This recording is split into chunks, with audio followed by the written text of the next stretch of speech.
Hi everyone, Namaste, and welcome to part 2 of this series in which I'm going to share my current perspective on how to improve our discussions, on how to phrase reality, and on how to deal with uncertainty, to try to help us to maximize our own unique talents and abilities, to maximize our potential, and become the best version of ourselves. My name is jari'sTotelos. Thank you so much for being here, and thank you in advance for thinking about these topics, for discussing them with us, and for helping us to improve them so that we can all expand our common knowledge. In part 1, I talked about the reasons for starting with these topics, with the main one being the importance of agreeing beforehand on the foundations of our discussions. And so in this video, I will go more in depth on some of the parts that make up the current foundations I want to create, such as the use of terms like current perspective, currently think/believe, what we mean by terms like perspective and fact, how and when we need to change our perspective, and how we should deal with uncertainty. All good stuff, I hope. So let's get into it. So in this part I'm going to go more in depth on why I currently think a perspective should mean simply the combination of my own experience or someone else's, with a description and or an explanation of that experience.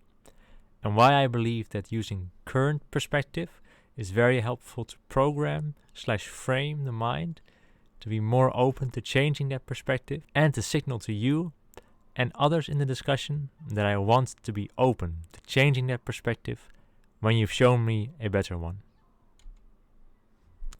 Then I will argue that we should change the perspective we've used whenever that perspective can no longer explain all of our experiences, and that we should change that perspective to explain all the experiences once again. I will argue this using my own experiences with certain tennis tactics and intermittent fasting, and then I will give my reasons for currently calling these experiences that proved our perspective wrong black swans. After that, I will go into the definition of a fact and why I currently believe that we shouldn't phrase facts in the way of like objects fall at a rate proportional to their weight, but rather as, based on my current experiences and interpretations, I'm currently as sure as can be that all objects fall at a rate proportional to their weight. And I will argue this by also taking lessons learned from experiments by Aristotle and Galileo Galilei. Lastly, I'm going to go into why I currently think that we should use different forms of think for different degrees of certainty. For example, when we're just over 50% sure, like with passing a difficult test, we could say, I think I'll pass the test. But when we're much surer that we'll pass, we could say, I strongly think I'll pass the test. Afterwards, I will also argue that embracing uncertainty by phrasing reality like this can lead to being much more able to handle change and criticism. And I'm going to go into why I'd currently like to change Socrates is saying that the only true wisdom is knowing you know nothing, into the only true wisdom is knowing you know nothing except for your best guess, based on the current perspectives you've used. And at the end, there will be a short summary. Let's begin with my current definition of perspective. So the current definition of perspective I use is simply the combination of my own experience or someone else's, like seeing, feeling, smelling, hearing, touching, or thinking something, combined with a description of that experience and or an explanation of that experience. For example, first we see an experience that during freezing temperatures, the lake is frozen, but the fish stay alive, a description of the experience. And then we wonder why and explain it by saying, the top layer of water turns to ice, and because ice is less dense than water, it floats to the top of the lake, and then insulates the water below it. So the rest of the water doesn't freeze, and the fish stay alive. And so here we have our perspective.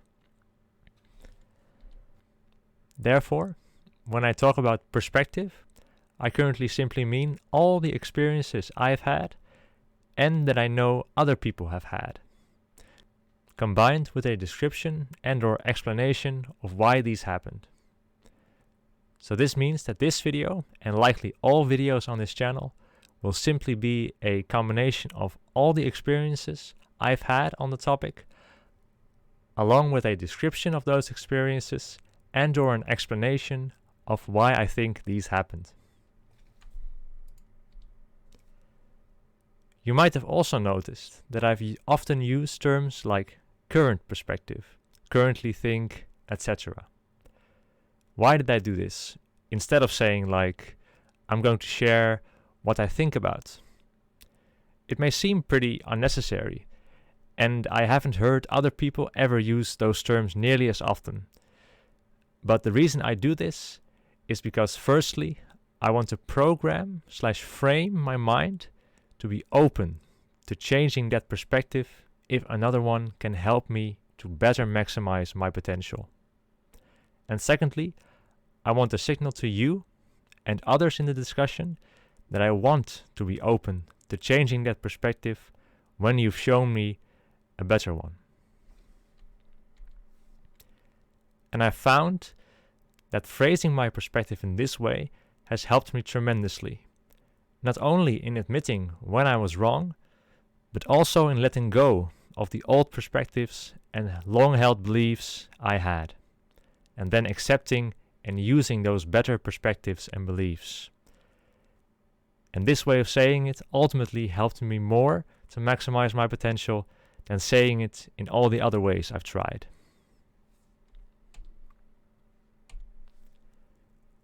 Now I've had many examples of me having to change my perspectives to improve. One example was the tennis tactics I used at the end of 2018. At first I always tried to hit my shots hard, deep, and/or close to the line, because otherwise I thought that I would make it too easy for my opponent. And therefore I thought that hitting riskier shots is how all good players should win matches. But then I still was having trouble winning more matches for a long time. Probably because I made too many errors by using these riskier shots. And the only way this could make sense to me at first was by me thinking that I simply was not a good player. Probably because this explanation meant I didn't have to change my perspective, and would therefore be the more disempowering and easier explanation. But then I started analyzing Nadal's tactics against Federer, and I noticed something about his shots. They weren't all hard, deep, and close to the line like I did. In fact, they were often quite short, sometimes dropping even halfway inside the court. But still he won many, many points doing it, through opponents making errors, like on this point.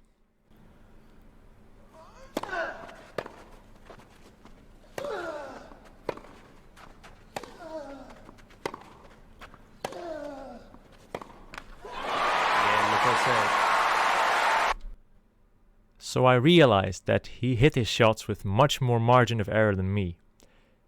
I then asked myself the question, does this strategy explain why he and others like Murray and Djokovic have won so many more matches than me? And the answer was yes, because I noticed that they all played with much, much more margin than me, just like Nadal. And then I changed perspectives and tested out playing my shots with similar margins to Nadal. And I immediately noticed that the opponent often made mistakes. So I didn't have to necessarily hit a winner to win the point and the match. And so I stuck with a new perspective and started winning many more matches in the 2019 spring competition, going from a 3.9 rating to a 3.2. And so the lesson I learned was this. Whenever we use a perspective or hear a new one, we need to ask ourselves, does this explain all of our experiences?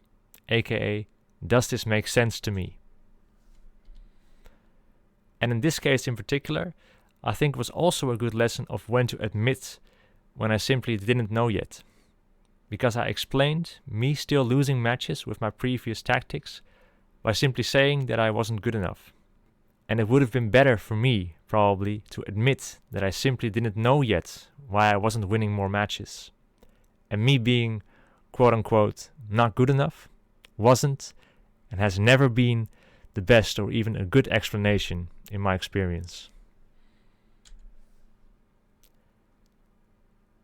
And if it does, if the perspective makes sense, then we can accept that perspective as true until this perspective can no longer explain all of our experiences.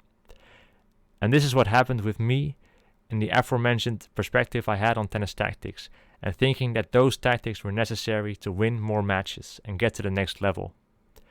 And after we've accepted it as being true, / being able to explain everything, we can then use the knowledge to test if the explanation holds up for us as well, while keeping our minds open to new perspectives to further improve our understanding of the topic. But if a perspective doesn't make sense or doesn't make sense anymore, then we need to challenge that claim and change that perspective to once again be able to explain all of our experiences. And we can call this nuancing. I used the same lesson to try out intermittent fasting, where I didn't eat from 8 p.m. till 12 a.m. because some had said that it increased your mental clarity, energy, and overall health after getting used to this new style of eating.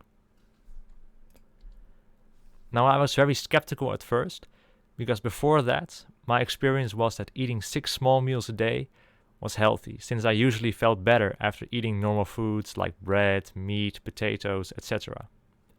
And since I'd heard that eating was necessary to have the most energy, this perspective I had made perfect sense to me.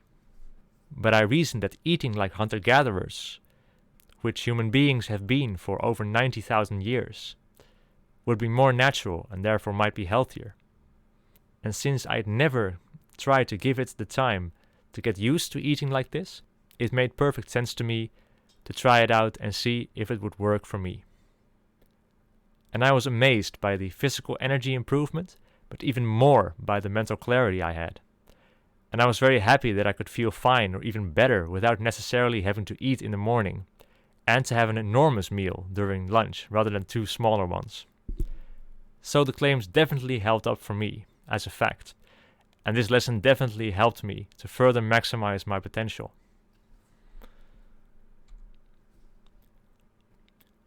I then also realized that if I hadn't been open to these new perspectives and experiences, I probably wouldn't have improved as much as I did, especially with regard to intermittent fasting, since at first it seemed very radical to me.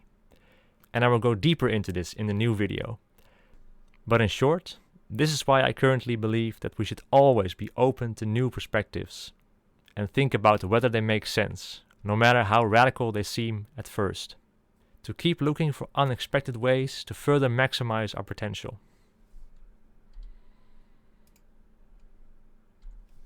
The last example I want to use is one from European history, the more famous Black Swan. An ancient saying by Europeans said, "All swans are white," because all swans that they had ever experienced were white. And therefore, this was accepted by them as fact. But then, Europeans like Abel Tasman came to Australia and noticed this. A black swan! So, what we previously accepted as fact turned out to be wrong. And it had to be nuanced to something like, all swans in Europe are white, and some in Australia are black. But then, since a fact was proven incorrect, the difference between true and false, and fact and fiction, might not seem so black and white to us anymore. Does this mean that facts can be outdated, or can we find a better phrasing of a fact? And what even is the definition of a fact?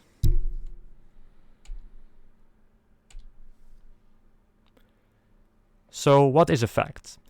A fact is defined by the Oxford Dictionary as a thing that is known or proved to be true. But when looking at the Black Swan statement, for example, I currently think that this is a problem, because the statement was first proven true, at least from the Europeans' perspective, and accepted as fact, but phrased in a way that claimed the fact would hold up forever. But then the fact was proven untrue, and so perhaps a different phrasing was needed to state that fact. Now, this problem has happened often in the history of science, like with the physics theory by the ancient Greek philosopher Aristotle. Aristotle's belief was that objects fall at the rate proportional to their weight, and this was regarded as a fact for almost 2000 years, but then was proven to have been wrong by Galileo Galilei, as we'll see in this video. So Aristotle reasoned that the rate at which things would fall was proportional to their weight, which seems reasonable. In fact, so reasonable, the view held for nearly 2,000 years, until challenged in the late 1500s by Italian mathematician Galileo Galilei. Legend has it that Galileo dropped 2 different weight cannonballs from the Leaning Tower of Pisa. Well, we're not in Pisa, we don't have cannonballs, but we do have a bowling ball and a bouncy ball. Let's weigh them. First, we weigh the bowling ball. It weighs 15 pounds. And the bouncy ball, it weighs hardly anything. Let's drop them. According to Aristotle, the bowling ball should fall over 15 times faster than the bouncy ball. Well, they seem to fall at the same rate. This isn't that high, though. Maybe we should drop them from higher.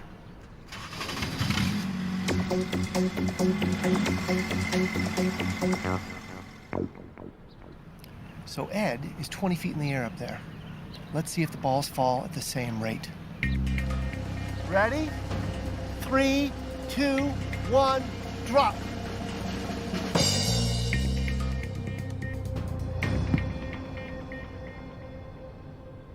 Galileo was right. Aristotle, you lose.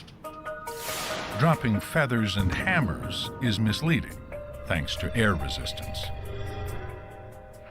Well, in my left hand I have a feather. In my right hand a hammer. A fact demonstrated on the moon, where there is no air, in 1971 during the Apollo 15 mission. And I'll drop the 2 of them here. How about that? Mr. Galileo was correct. So the problem I currently see with framing facts in forms of all swans are white and objects fall at the rate proportional to their weight is that they don't account for these experiments that have proven the fact to be wrong. And we can call these perspectives black swans. Furthermore, I think that this framing will cause us to be more unprepared when these black swans occur, and cause us more difficulty in accepting that we were wrong and accepting the new perspective as a fact, because we have to let go of the old fact that we might have become attached to, especially if we've held this belief for a long time. But what if Aristotle had phrased this fact differently, like, based on my experiences with dropping objects like feathers and hammers at the same time, and them falling at different rates, and my interpretation that they're falling proportional to their weight, I'm currently as sure as can be that objects fall proportionally to their weight. This way of phrasing a fact makes it so that even if these black swans show up, the fact would still be correct. And it acknowledges that we are ready to change the fact based on a new perspective, no matter how long we have held this belief. And I think that this will help us to accept the truth more easily, and therefore further help us to maximize our potential.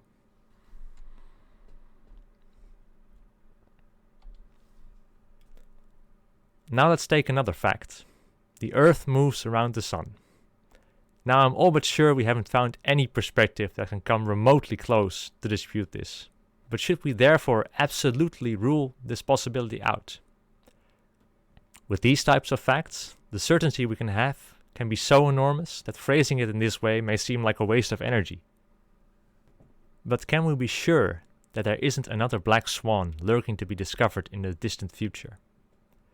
Well, I simply think right now that we cannot know for sure what the future might bring to change our current understanding of the universe, of our lives, or anything else where we might experience change, no matter how certain we think we are. Furthermore, I think that we cannot rule out what we don't know yet. And I found that with these facts, at least keeping the door open to change, without sealing it away forever, is not exhausting enough to not phrase these facts in this way. Because if someone came to me and asked me to look at his perspective, which contains evidence for the sun moving around the earth, as well as evidence for creating better tennis strategies, then I'm obviously going to spend my energy on his perspective on how to create better tennis strategies. For the chances of this being useful to me are so much greater.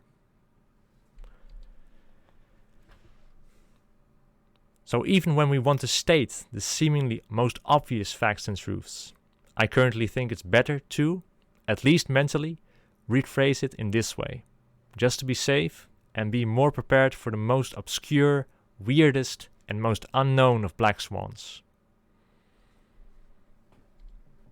Now, whenever someone criticized me on how to do things better, it wasn't always easy for me to change my perspective. Some might say that changing your ways can be the hardest thing in life, and this is definitely what I've experienced too. But what I found is that using this way of phrasing what my abilities are has helped me massively in being more able to be open to change my strategy for work, tennis, socially, and all other situations where the facts I believed about my abilities had been proven wrong by black swans. So I currently think it's always better to be ready for the worst and hope for the best, anticipate the unknown, and expect the unexpected, according to our degree of certainty, to further maximize our potential. And this brings me to the different degrees of certainty that I currently use, because we're not as sure as can be / all but sure of a lot of things. Let's say we have a difficult exam coming up and we've studied quite a bit. The chances to pass might still just be over 50%. And in cases like this, when we think the chances of something happening is over 50%, but not a lot more than that, then we can use the word think, believe, opinion, etc. So in this example, we'd say, I think I'll pass the difficult exam. Now, when the chances are likely to be much higher than 50%, we can use the term I'm pretty sure, or I strongly believe that I will pass the exam. And in this way, we can use different variations of the word think and believe to describe how certain we are, while keeping an eye out for black swans. Like more than 80% for Nadal maybe winning Roland Garros this year. And of course, we can use as close to 100% sure as possible, all but sure, etc. for things like the earth moves around the sun, the sky won't fall, the earth is round, and other facts that someone like Neil deGrasse Tyson can tell you all about. So does this mean that we cannot know anything? A certain philosopher like Socrates might agree on that, as this quote is attributed to him, I know that I know nothing. Well, right now, I'm all but sure that we are definitely able to know something. Namely, the degree to which we are certain things are going to happen, based on our current perspective / understanding of the topic. Now, we can never be 100% sure, but as long as we act according to the best chances of success, then that's the best we can do. And that's been good enough for me. And therefore, I would like to add this to improve upon his wisdom. The only true wisdom is in knowing you know nothing, except for your best guess, based on the current perspectives. So that we can predict the future as well as possible, based on the currently used experiences and interpretations. And so, with this mindset, when challenging perspectives or black swans do occur, I think we can then change the perspectives accordingly much more easily, to then create something better and further maximize our creative potential.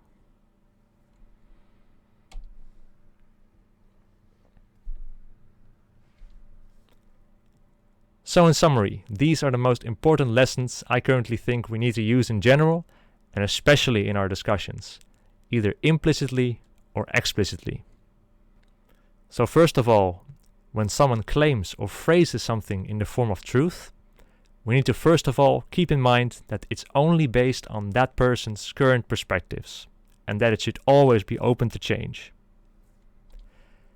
And step 2 would then be to ask ourselves, does this explain all of our experiences? I.e., does this make sense to me? And if it does, then we need to accept it as truth, and then also we have a good enough reason to use the new knowledge to test and or predict more accurately what will happen, to see if the knowledge holds up for us personally.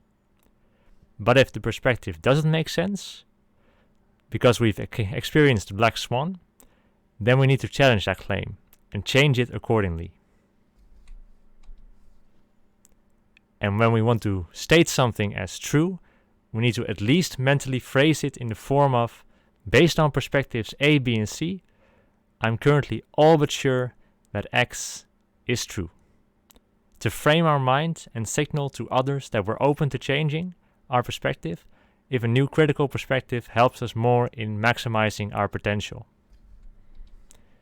And finally, when Socrates says to us that we cannot know anything, we can reply to him, we do indeed know nothing, except for our best guess, based on our current experiences and interpretations.